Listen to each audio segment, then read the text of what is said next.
என்ன பாச்சு? ஏதோ அடைக்க மாட்டேங்குது, பாக்கணும்.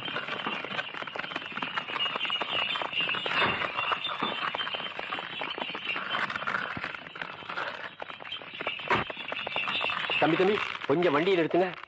இவ்வளவு பேர் வண்டியை கட்டிட்டு போறீங்களே, இந்த பக்கத்துல ஏதாவது திருவிழாவா? ஐயா, 20 வருஷத்துக்கு முன்னாடி 18 பட்டிக்கும் ஒரு தனி மனுஷருக்கு ஒரு பஞ்சாயத்து இருந்தது.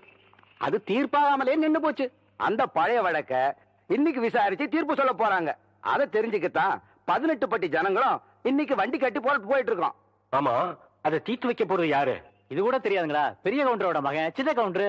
டேய், விவரமா சொல்லண்டா. சின்ன கவுண்டர் பரம்பரை இருக்குங்களே, பால்ல கலந்த சர்க்கரையும் மோர்ல கலந்த உப்பையும் பக்குவமா பிரிக்க தெரிஞ்ச பரம்பரைங்க. அதுலயும் சின்ன கவுண்டர் இருக்காருங்களே, கடிகாரத்தை பார்க்காமலேயே மேல சுத்தி வர்ற சூரியனையும் விளைஞ்சு வர்ற பயிரையும் பார்த்து மணி சொல்றவரு. ஐயா, இவ்வளவு எதுக்குங்க? சித்த உங்களுக்கு நேரம் கிடைச்சதுன்னா அங்க வந்து பாருங்க. பஞ்சாயத்துல என்ன நடக்குதுன்னு தெரியும். சின்ன கவுண்டரை பத்தி அங்க தெரிஞ்சுக்குவீங்க. பாப்பாவா மகாலிங்கம், கோர்ட்டுக்கு கொடுக்கிற முக்கியத்துவத்தை விட ஒரு தனி மனிதனுடைய பஞ்சாயத்துக்கு இவ்வளவு ஜனங்கள் முக்கியத்துவம் கொடுக்கறாங்கன்னா அதை நாம் பார்த்தாகணும்.